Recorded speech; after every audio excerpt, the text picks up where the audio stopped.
In this video, I am going to show you how to clean up data in Google Sheet.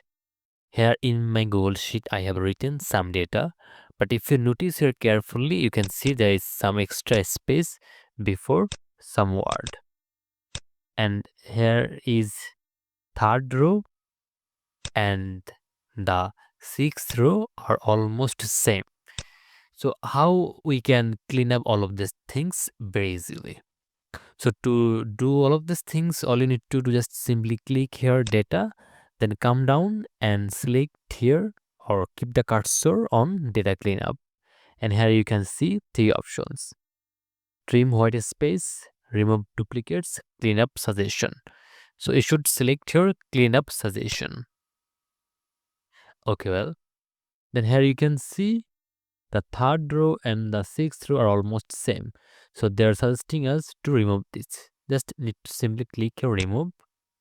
And again, here is trim white space. That means before marketing, there are some extra white space.